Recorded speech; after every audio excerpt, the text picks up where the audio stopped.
Hello दोस्तों, welcome to our YouTube channel ninja developers. अपनी पिछली वीडियोस में हमने HTML के फॉर्म के टैग्स के जो हमारे इनपुट्स के टाइप्स थे उनको हमने कवर किया है। और हमने HTML के फॉर्म के जितने भी टैग्स थे हमने उनको भी साथ में इसके कवर किया है। तो हमने देखा कि हमारा जो फॉर्म है उसके अंदर हम कितने तरीके के हमारे टैग्स होते हैं और हम किस तरह से उनको यूटिलाइज़ करते हुए अपनी वेबसाइट के ऊपर फॉर्म का स्ट्रक्चर क्रिएट कर सकते हैं। आज की वीडियो में हम CSS को साथ लेकर चलते हुए अपनी CSS आज के वीडियो से स्टार्ट करेंगे। HTML का मैं आपको बताना चाहता हूँ कि हमारी HTML ऑलमोस्ट कंप्लीट हो चुकी है। कुछ जो मज़ीद कुछ टैग्स रह जाएँगे वो मैं आपको साथ-साथ कवर करवा दूँगा, लेकिन हमारी ऑलमोस्ट HTML जो है वो कंप्लीट हो चुकी है। तो अब हम CSS की तरफ मूव ऑन कर रहे हैं। सीएसएस की तरफ मूव ऑन करने से पहले मैं आपको बताना चाहूँगा कि सीएसएस का जो स्टार्ट है वो मैं आपको इस तरह से फॉर्म्स वगैरह बनाकर दिखाऊँगा। इसके बाद हम मज़ीद बड़े जो हमारे टेम्पलेट्स होते हैं, वेबसाइट्स हमारी जिस तरह से होती हैं, हम उनकी तरफ भी मूव ऑन करेंगे। हम उन वेबसाइट्स के भी सेक्शंस क्रिएट किया करेंगे। तो चलिए चलते हैं अपने एडिटर में और देखते हैं हम कि किस तरह से हम इस तरह से एक फॉर्म अपनी वेबसाइट्स पर क्रिएट कर सकते हैं। जी, तो मैं एडिटर में वापस आ चुका हूँ अपनी फॉर्म की ही फ़ाइल में। मैं फॉर्म के टैग को स्टार्ट करने से पहले आपको बताना चाहूँगा कि आपने ये BER का टैग हमने जिस तरह से इस्तेमाल किया है, अपनी पिछली वीडियोज़ में भी हमने इसको इस्तेमाल किया। तो इसके बारे में मैं आपको बताना चाहूँगा कि HTML5 के अंदर अब हम इसको इस्तेमाल इतना ज़्यादा नहीं करते। ये हमने जब हमारी CSS3 आई है, उसके अंदर हमारे पास एक कॉन्सेप्ट आया है, वो है डिस्प्ले फ्लेक्स का कॉन्सेप्ट। डिस्प्ले फ्लेक्स और डिस्प्ले ब्लॉक, ये बेसिकली जो कॉन्सेप्ट है ये हमारा CSS3 से पहले हमारे पास नहीं था। हमारे वेबसाइट्स का जो लेआउट बनते थे वो CSS3 से पहले इस तरह ब्रेक के टैग्स के साथ बनते थे। तो इनको हम इस्तेमाल नहीं करेंगे अब से। कभी अगर आपको ज़रूरत पड़ जाए तो आप कर सकते हैं इस्तेमाल, लेकिन इनको इस्तेमाल ना करना एक बेहतर अप्रोच होती है, एक बेटर अप्रोच होती है। इसकी वजह ये है कि अगर हम इनको इस्तेमाल करते हैं तो ये हमें रिस्पॉन्सिवनेस में मसला करते हैं। रिस्पॉन्सिवनेस जो है वो उसका मतलब ये है कि आपकी अगर एक वेबसाइट का लेआउट जो आपने बनाया है, जिस तरह ये हमारा लेआउट है, ये हमारी वेबसाइट से रिलेटेड लेआउट है। तो अगर आप इसको मोबाइल के अंदर देखना चाहेंगे तो ये मोबाइल की स्क्रीन पे ये छोटा नज़र आएगा। तो जब मोबाइल की स्क्रीन पे छोटा नज़र आएगा तो वहाँ पे ये जो हमारे ब्रेक के टैग्स हैं ये इश्यू करते हैं, ये इश्यू क्रिएट करते हैं, तो इसलिए हम इनको अवॉइड करते हैं। तो चलिए चलते हैं अपने HTML के डॉक्यूमेंट न्यू क्रिएट करते हैं और चलते हैं अपने फॉर्म की तरफ कि हम किस तरह इसको क्रिएट कर सकते हैं। मैंने फ़ाइल को सारी रिमूव करके सेव कर लिया है अगेन। और इसके साथ मैं आपको एक चीज़ न्यू बताना चाहूँगा, सजेशन, कि हम HTML का जिस तरह सिंटैक्स पहले खुद से लिखते थे, अब हम खुद से नहीं लिखेंगे। इसके लिए मैं आपको एक सजेशन बताऊँगा। आप Shift+1 को प्रेस करके ये जो हमारे पास अपोस्ट्रोफ़ी का साइन है, इसको आप प्रेस करते हुए पूरी HTML की न्यू डॉक्यूमेंट बना सकते हैं। इस तरह से हमारी HTML की हमें बना-बनाया सिंटैक्स जो है, वो हमें मिल जाएगा और हमें खुद से बनाने की ज़रूरत नहीं है। इसके अंदर आपको अभी डरने की कोई ज़रूरत नहीं है। मैं आपको इसके अंदर ये सारे जो टैग्स हमारे एक्स्ट्रा आए हैं, मैं इनको आपको एक्सप्लेन करूँगा बारी-बारी। सबसे पहले हमारे पास डॉक्यूमेंट की टाइप है, उसके अंदर हमने बता दिया कि हमारी डॉक्यूमेंट की टाइप HTML है। याद रहे कि ये लिखना ज़रूरी बिल्कुल नहीं है, लेकिन अगर ये आपकी डॉक्यूमेंट की फ़ाइल के अंदर होते हैं, तो इससे हमारी वेबसाइट की परफ़ॉर्मेंस जो है वो ऑप्टिमाइज़ हो जाती है। वो किस तरह से होती है वो मैं आपको बताऊँगा। इसके बाद हमने HTML की लैंग्वेज के बारे में बताया कि हम किस तरह के टैग करेंगे। हम इंग्लिश में ऑब्वियसली कोडिंग करेंगे, तो हम lang इक्वल्स टू en कर दिया है हमने। हेड के टैग के अंदर आपने अभी तक सिर्फ टाइटल का और स्टाइल का टैग पढ़ा है। उसके बाद अब हमारे पास मेटा के टैग्स आ चुके हैं। आपको क्योंकि हम इस वक़्त फ्रंट एंड वेब डेवलपमेंट का कोर्स कर रहे हैं, डेवलपमेंट में ध्यान रहे, आपको ये याद रखना है कि हमारी वेबसाइट डेवलपमेंट में मेटा टैग्स का कोई इतना ख़ासा काम नहीं होता। लेकिन आपको as a front end developer या एज़ अ वेब डेवलपर आपको इनके बारे में थोड़ा बहुत नॉलेज होना चाहिए कि हम अपने फ़ाइल के अंदर, हमारे हेड के टैग के अंदर बेसिकली हम इनको क्यों इस्तेमाल कर रहे हैं। तो जो हमारे मेटा के टैग्स होते हैं, ये हमारी वेबसाइट की परफॉर्मेंस को बूस्ट करते हैं। हमारी वेबसाइट के जो एसईओ होता है, SEO stand for search engine optimization, ये उनके अंदर हमारा रोल प्ले करते हैं। सर्च इंजन ऑप्टिमाइज़ेशन एक अलग फ़ील्ड है, जिस तरह हमारी वेब डेवलपमेंट फ़ील्ड है, इसी तरह सर्च इंजन ऑप्टिमाइज़ेशन एक अलग फ़ील्ड है। आप में से कुछ लोगों को इसका आइडिया होगा, जिनको नहीं है उनका मैं थोड़ा-सा इसका ओवरव्यू देता हूँ। सर्च इंजन ऑप्टिमाइज़ेशन बेसिकली इस तरह से है कि अगर हम जैसे किसी सर्च इंजन पर जाके वेबसाइट को सर्च करते हैं, तो कुछ कीवर्ड्स हम सर्च करते हैं, जिस तरह से हमने सर्च किया, कोई अपनी वेबसाइट कोई सर्च कर ली हमने, तो जब आप वो वेबसाइट सर्च करोगे तो आपकी जो वेबसाइट है अगर वो टॉप पर शो हो रही है तो इसका मतलब है आपकी वेबसाइट हमने मतलब जो वेबसाइट है वो ऑप्टिमाइज्ड है। तो वो जो ऑप्टिमाइजेशन में वर्क और हमारा होता है, रोल हमारा जो प्ले करते हैं वो होते हैं मेटा के टैग्स। ये मेटा टैग्स हमारी परफॉर्मेंस में, इसीलिए मैंने आपको शुरू में बताया इसके मेटा टैग्स के एक्सप्लेनेशन में कि ये हमारी वेबसाइट के जो परफॉर्मेंस होती है, जो हमारी मतलब हमारी जो रैंकिंग होती है वेबसाइट की, उसके अंदर बहुत इंपॉर्टेंट रोल प्ले करते हैं। मेरे ख्याल से इतना इंट्रोडक्शन इसका इनफ है, क्योंकि ये हमारे इतने ज़्यादा काम नहीं आता। ये एसईओ जो फील्ड है, जो एसईओ करते हैं उनके लिए इम्पोर्टेंट है। तो उसके बाद हमारे पास टाइटल का टैग है। इसके बारे में आपको पता है कि हम इसके अंदर हमारी डॉक्यूमेंट होती है, जो हमने ऊपर टाइटल लिखना होता है। तो मैं इसको कर देता हूँ लॉगिन पेज, क्योंकि हम लॉगिन पेज बनाने वाले हैं इस वीडियो में बहुत मज़े का। और इसके साथ मैं यहाँ पे एक स्टाइल का टैग इस्तेमाल करूँगा। जी, तो आपको ये याद रहे कि मैंने आपको बताया था सीएसएस, जब मैंने थोड़ा-सा सीएसएस स्टाइल अपना स्टार्ट करवाया था, मैंने शुरू में बताया था कि सीएसएस हमारे पास 3 तरीकों से लिखी जाती है। एक हमारी इनलाइन स्टाइलिंग होती है, एक हमारी इंटरनल स्टाइलिंग होती है, एंड थर्ड जो हमारी होती है वो एक्सटर्नल स्टाइलिंग होती है। फर्स्ट जो होती है इनलाइन, वो मैंने आपको करवाई, जो हम यहाँ पे किसी टैग के अंदर स्टाइल लिखते हैं, जैसे यहाँ पे, इसको कहते हैं इनलाइन स्टाइलिंग। क्योंकि ये हम लाइन के अंदर स्टाइल कर रहे हैं, हम टैग के अंदर स्टाइल कर रहे हैं, तो इसको हम कहते हैं इनलाइन स्टाइलिंग। ठीक है, मुझे लगता है ये क्लियर हो चुका होगा। इसके बाद हमारे पास जो दूसरी स्टाइलिंग आती है वो होती है इंटरनल स्टाइलिंग। इंटरनल स्टाइल होती है जो हम हेड के टैग के अंदर एक स्टाइल का टैग बनाते हैं और उसके अंदर स्टाइल करते हैं।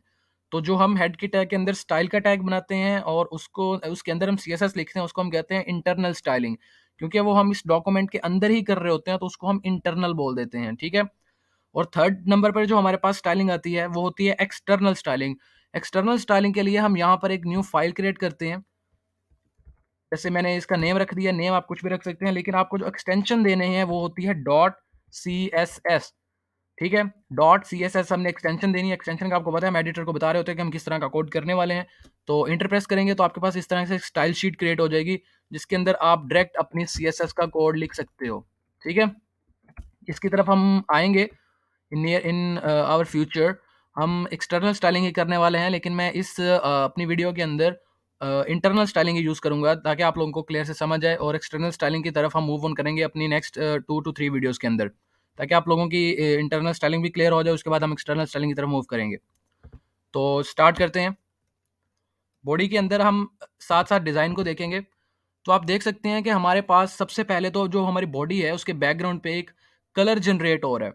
कलर भी हमारे पास 2 तरीके का। एक लेफ्ट पे आप देख सकते हैं ब्लू सा कलर है। अच्छा, इसमें आपको इस चीज़ का ध्यान रखना है कि हमारे पास यहाँ पे ये कर्व्स सी बनी हुई हैं, इसकी तरफ अभी आपको फ़ोकस नहीं करना। ये कर्व्स जो हैं, ये सीएसएस की एडवांस्ड प्रॉपर्टीज़ को इस्तेमाल करते हुए बनाई गई हैं, तो हम एडवांस्ड की तरफ अभी नहीं जा रहे। हम अभी फ़िलहाल सीएसएस की बेसिक्स पे ग्रिप करेंगे, ताकि हम अच्छे से सीएसएस को कर सकें, फिर हम एडवांस कर सकें। तो सीएसएस के अंदर यहाँ पे हमारे पास ये जो प्रॉपर्टी यहाँ पे यूज़ हुई है बैकग्राउंड पे, ये बैकग्राउंड लीनियर ग्रेडियंट की प्रॉपर्टी इस्तेमाल हुई हुई है। तो लीनियर ग्रेडियंट के लिए आपको एक वेबसाइट पे चले जाना है, जो है सीएसएस ग्रेडियंट्स।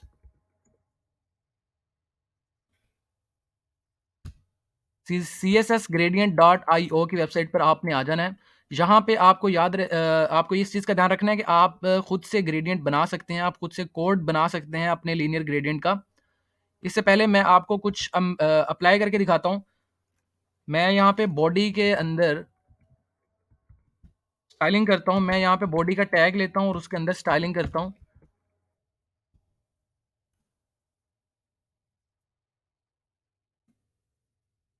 और एक चीज़ का आपको ये ध्यान रखना है कि हमारी जो स्टाइलिंग होती है वो हम टैग्स के थ्रू भी कर सकते हैं, हम क्लासेस के थ्रू भी कर सकते हैं, और हम आईडीज़ के थ्रू भी कर सकते हैं। हम वो किस तरह से कर सकते हैं वो मैं आपको बताता हूँ। इससे पहले मैं बॉडी के अंदर बैकग्राउंड कलर देना चाहूँगा। बैकग्राउंड कलर हम इसके अंदर रेड दे देते हैं। अब मैं फ़ाइल को एक दफ़ा रन करके देखता हूँ।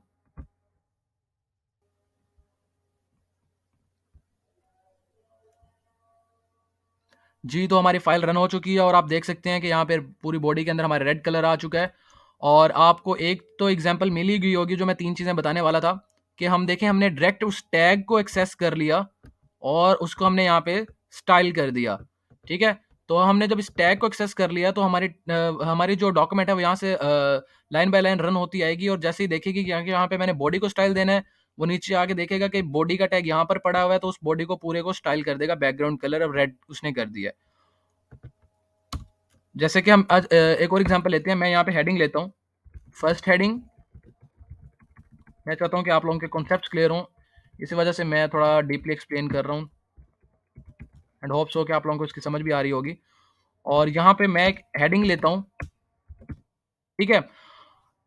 आप देख सकते हैं कि मैं टैग्स को एक्सेस कर रहा हूँ, मैं डायरेक्ट टैग्स को एक्सेस कर रहा हूँ। हमने इससे पिछली वीडियो में जैसे देखा, हम यहाँ पे डॉट प्रेस करते थे, तो मैंने आपको बताया था कि इस डॉट का मतलब ये होता है कि इसके आगे आने वाली जो चीज है वो ऑब्वियसली कोई क्लास है। तो क्योंकि H1 कोई क्लास का नेम नहीं है, इसी वजह से वो जाकर देखेगा कि H1 कोई टैग है, तो ऑब्वियसली हम यहाँ से फिर डॉट रिमूव करेंगे, क्योंकि H1 is not a class, it is a tag. तो हम यहाँ पर कर देते हैं कलर वाइट।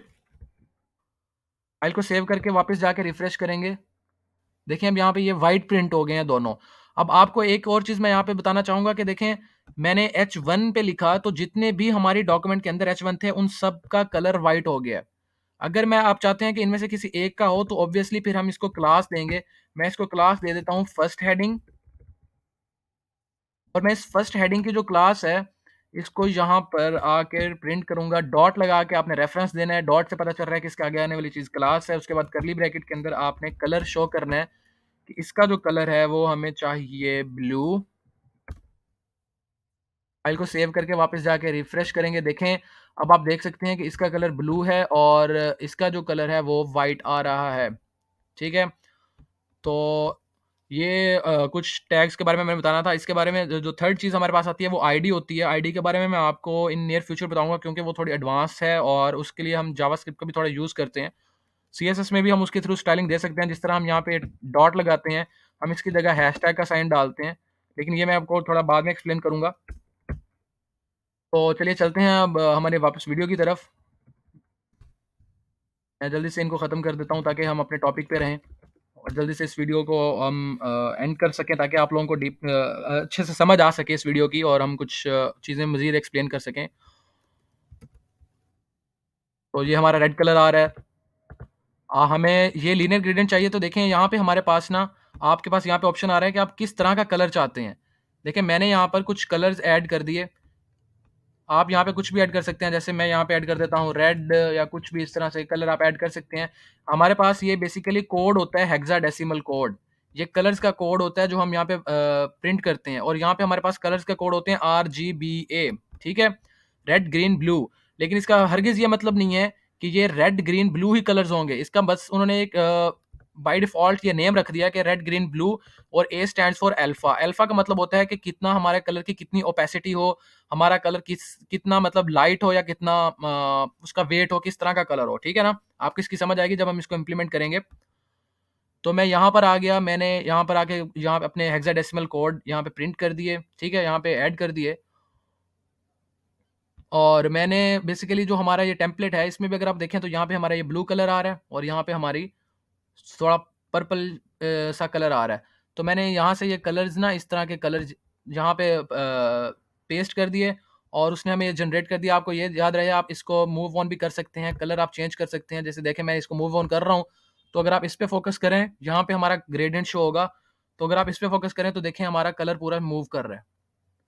और यहाँ से आप इसको भी मूव कर सकते हैं। अगर आप चाहते हैं ये येलो कलर यहाँ पर ना हो, ये इस साइड पर आ जाए, हमारी राइट साइड पर, तो आप इसको भी यूँ मूव कर सकते हैं। देखिए हमारा वो येलो कलर इंक्रीज होता जा रहा है। जितना आपको चाहिए, जितना ग्रेडियंट चाहिए आप ले सकते हैं। और अगर आपको जब कोड चाहिए तो आप इस कोड को यहाँ से कॉपी कर लेंगे, और यहाँ पे वहाँ पे जाके अपनी फाइल में पेस्ट कर देंगे। इसके साथ हमारे पास डिग्रीज भी आ गई हैं। देखिए आप इसको मूव करेंगे तो देखो हमारा जो कलर है वो भी मूव ऑन कर रहा है, ठीक है। मैं उम्मीद करता हूँ ये समझ आ गई होगी। तो चलते हैं वापस उसी तरफ 74 डिग्री, और ये जो हमारा कलर था ये कुछ पर्पलिश चाहिए हमें, मेरे ख्याल से यहाँ तक था। और मैं इसको यहाँ कर लेता हूँ जी। तो पर्पल कलर हमारा इस साइड पर है, ब्लू कलर इस साइड पर है। पर्पल को हम वहाँ ले जाएंगे, इस साइड पे। थोड़ा इंक्रीज़ कर लेते हैं इसको और ब्लू को हम कर लेंगे कम, जस्ट लाइक दिस। ठीक है, तो इसको हम यहीं रहने देते हैं ऐसे ही। तो मेरे ख्याल से ये कुछ सूटेबल लग रहा है, कलर हमारा ग्रेडियंट का कुछ बन चुका है, अच्छा लग रहा है, सूटेबल लग रहा है। इसको हम इस्तेमाल करने के लिए हमारे पास यहाँ पे ये कोड जनरेट हो चुका है। हम इस कोड को एज़ इट कॉपी कर लेंगे। यहाँ पे हमारे पास कॉपी टू क्लिपबोर्ड का आ रहा है, हम इस पे क्लिक करते हैं। ये हमारा कॉपी हो चुका है कोड, और यहाँ पे आपने आके बॉडी के अंदर इसको पेस्ट कर देना है, इसका बैकग्राउंड कलर यहाँ पे इस जगह। ठीक है, तो ये हमारे पास बॉडी के अंदर हमारा लीनियर ग्रेडियंट अप्लाई हो चुका है। कोड को समझने के लिए मैं आपको पहले हम देख लेते हैं इसका क्या रिजल्ट है, फिर हम इसको समझेंगे भी। तो वापस आके फाइल को रिफ्रेश करेंगे, देखें हमारे पास ग्रेडियंट आ चुका है, और यहाँ पे हमारा कुछ ब्लूइश कलर भी आ रहा था डिग्री के ऊपर। तो ये जो हमारा थर्ड कलर आ रहा है बेसिकली, इसको हम रिमूव कर देंगे, क्योंकि हम देखें यहाँ पे हमारे पास एक ब्लू कलर आ रहा है, फिर उसके बाद पर्पल आ रहा है, फिर ब्लू आ रहा है। तो इससे हमें क्या पता चलता है कि हमारे लीनियर ग्रेडियंट के अंदर 3 कलर्स होंगे, 1, 2 और 3। आपको ये याद रहे कि कलर्स हमारे पास 3 तरीके के होते हैं। एक होते हैं हमारे पास डायरेक्ट, जो आप कलर का नेम बोल देते हो, रेड, ब्लू, ग्रीन। दूसरा हमारे पास कलर, एक तो ये हो गया कलर बाय नेम। ठीक है, एक तो ये हो गया कलर बाय नेम। मैं इसको कमेंट आउट कर देता हूँ ताकि आपको पता चल जाए।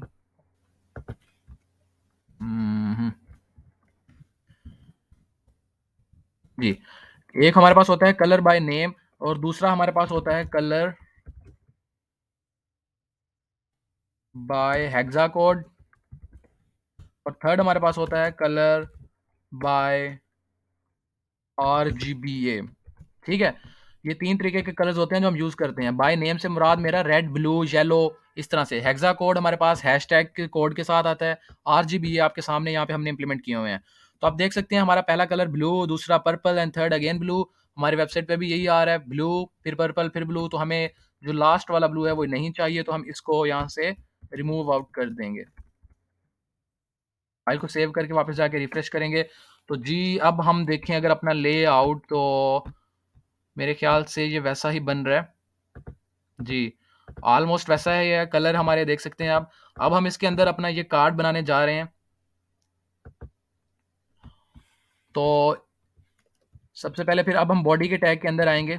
मैं यहाँ पे डिज़ाइन के अंदर अगर हम देखें, तो हमारे पास एक कार्ड सा बना हुआ है। अच्छा, यहाँ पर मैं आपको एक कॉन्सेप्ट बताना चाहूँगा डिव के टैग का, जो हम यूज़ करेंगे अपनी वीडियोज़ के अंदर नेक्स्ट। डिव का टैग बेसिकली एक सिर्फ़ डिवीज़न का टैग है। डिवीज़न का टैग, डिवीज़न से मेरा मतलब क्या, मैं क्या टर्म यूज़ कर रहा हूँ, आपको डिवीज़न की टर्म मैं समझाना चाहूँगा। डिवीज़न की टर्म इस तरह से है कि जैसे हमारा ये एक पूरा एक पोर्शन है, यहाँ से लेके यहाँ तक हमारे कार्ड का एक पूरा ये पोर्शन है, ठीक है? ये एक पोर्शन है। तो इस पोर्शन को कवर जो करेगा ना, वो एक डिव का टैग करेगा। हम डिव के टैग के अंदर ये पूरे का पूरा कार्ड उठाकर रख देंगे। उससे हम कह सकेंगे कि ये एक पीस ऑफ ब्लॉक है। Basically div is a piece of code of block, ठीक है? एक कोड है, उसका एक ब्लॉक होता है, जो वो एक डिव होती है, ठीक है? जैसे आपने हमारी वॉल्स होती हैं, जैसे हमारे घर की दीवारें होती हैं, तो उसमें से एक दीवार को आप एक डिव कह सकते हो कि यार ये एक डिव है हमारे घर की, ठीक है? और हमारे कमरे की जिस तरह 4 दीवारें होती हैं, उसमें हम, इसका मतलब है हमारे घर में कमरे के अंदर 4 डिव्स लगी हुई हैं। तो हमने क्योंकि एक पोर्शन क्रिएट करना है, तो हम एक डिव का टैग ले लेते हैं। आपको पाबंदी नहीं है, आप ज़्यादा टैग भी ले सकते हैं डिव के, लेकिन जो सिमेंटिक एचटीएमएल होती है, हमारे पास सिमेंटिक से टर्म से मेरा ये मुराद है कि जो अच्छी एचटीएमएल होती है, अच्छे तरीके से कोड लिखने वाला होता है, जो एक ऑप्टिमाइज़्ड कोड होता है, उसके लिए हम डिव का एक ही टैग इस्तेमाल करते हैं अपने एक सेक्शन के लिए। और इसके अलावा हमारे पास सेक्शन का टैग भी एचटीएमएल ने जनरेट कर दिया है, जो हमारा इम्पोर्टेंट टैग है एक।